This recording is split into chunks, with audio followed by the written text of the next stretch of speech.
Ito ang tunay na goal ng negosyo. Hindi ikaw ang pinakamasipag. Ang goal, kahit wala ka, umikit pa rin ang negosyo. Nagsisimula ang freedom.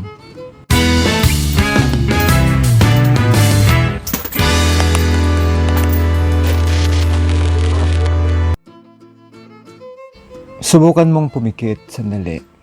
Isipin mo to. Alas 9 na lang umaga pero hindi ka pa nagmadaling bumangon. Walang alarm clock na nambubulahaw. Pagbaba mo, nakahanda na ang kape. At alam mo sa sarili mo na kahit hindi ka magbantay sa tindahan o sa opisina ngayon, may pumapasok na pera. Kaya mong ilabas ang pamilya mo para kumain.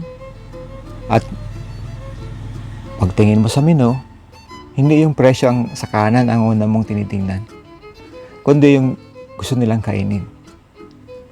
Relatable, di ba? Yun ang pangarap natin lahat. Pero aminin natin, madalas natin itanong, posible ba? Posible ba talaga yan? O pang pelikula lang? Pag-usapan natin yung tahimik na diskarte ng mga negosyante na hindi pa sikat, pero komportable. Paano nga ba nila ginagawa ang mga yon? Tara, usap tayo. May nakita kong post sa Facebook ng isang araw. Yung isang kakilala ko, ang ganda ng bahay, laging nagkabakasyon, ang dali sabihin na sana all, swerte siya. Pero alam nyo, bagong sana all, dumaan yan sa grabe na to. Naalala ko nang magsimula ko.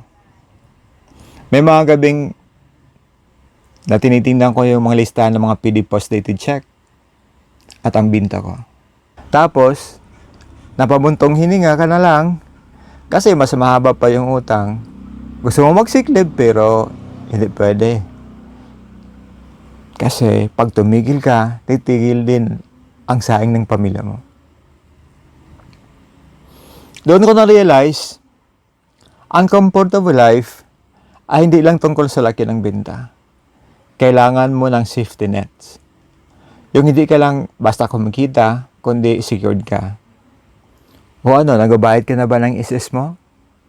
O may memorial plan ka na ba? At ito ang game changer. Investment sa sariling power source. Isipin mo, sa mahal ng kuryente ngayon, at kung ano-ano mga buwis na pinapatong sa atin, posible bang pwede kang makapag-cut ng 75% sa bill dahil sa solar power? Ang tunay na natipid, ang kalayaan. Yan ang bahay na hindi lang siya gastos, kundi mismong bahay mo ang gumagawa ng pera para sa'yo.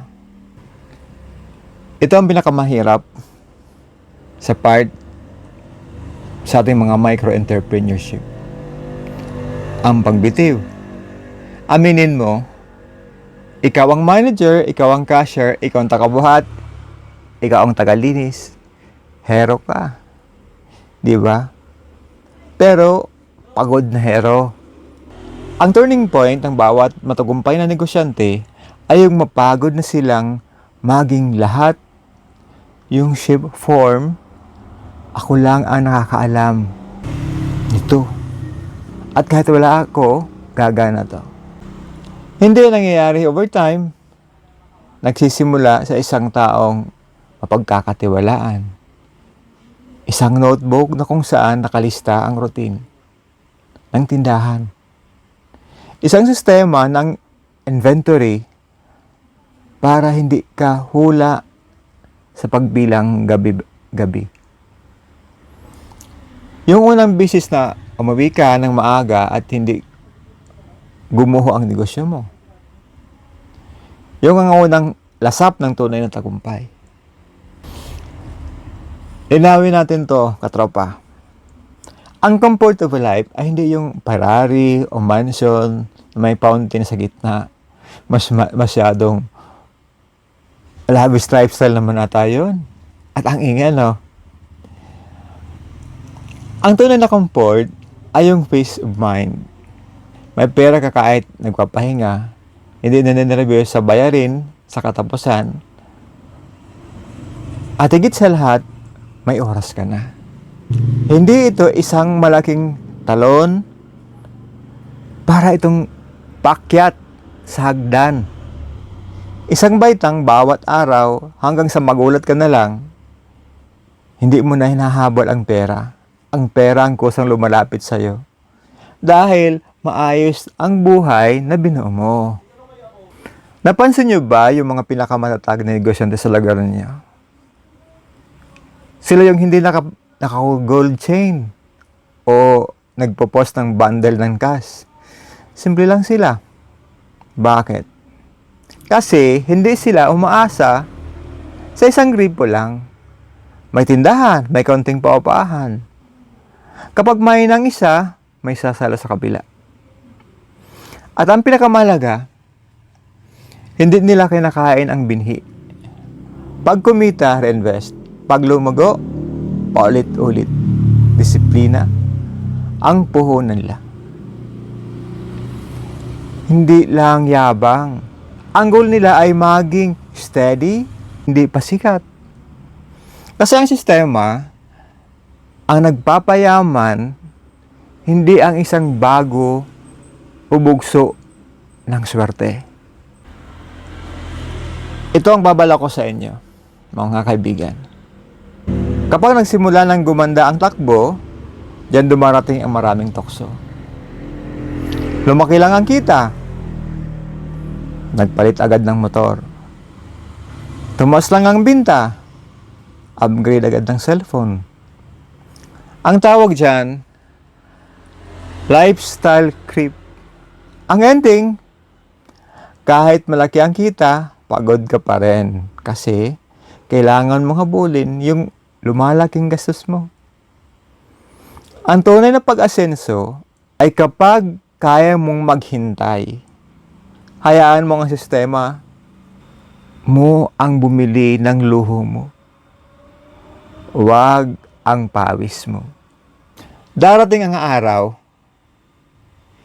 hindi bukas, hindi sa isang linggo, pero darating yan na mararamdaman mo ang gaan. Yung nakaupo ka sa sopa, kasama ang mga anak mo, at kampante ka. Walang kaba sa dibdib. Walang paano na bukas. Doon mo masasabi, okay na ako. Hindi dahil bilyonaryo ka, kundi dahil hawak mo na ang oras mo. Hawak mo na ang buhay mo. Muli, ako ang katropa mong negosyante, si Joseph. Tandaan mo, ang comfortable life ay hindi hinahabol ng mabilis, binubuo yan ng matino. Araw-araw. Realidad na ito. Hello, kita-kits na sa susunod na episode. Bye-bye.